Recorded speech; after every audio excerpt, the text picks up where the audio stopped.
Daily 5 English questions for speaking practice, day 32.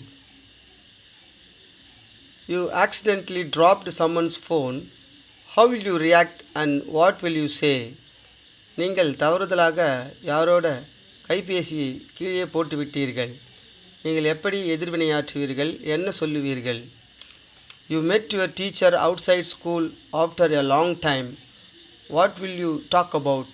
நீண்ட நாட்களுக்கு பிறகு பள்ளிக்கூடத்துக்கு வெளியே நீங்கள் ஆசிரியரை சந்தித்தீர்கள்.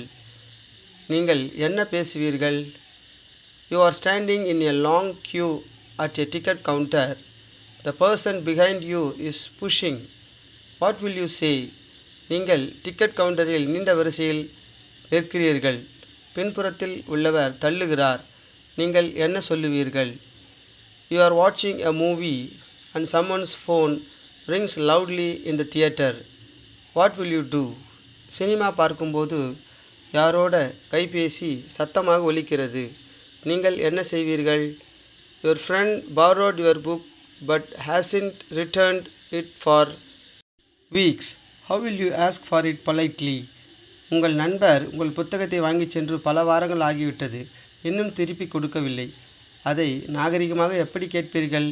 வியூவர்ஸ், இதற்கான ஆன்சர்ஸ் எனக்கு கமெண்ட் பண்ணுங்கள். தொடர்ந்து ப்ராக்டிஸ் பண்ணுங்கள். இங்கிலீஷில் கலக்குவீங்க. இதுபோன்று மேலும் பல வீடியோக்களுக்கு சப்ஸ்கிரைப்.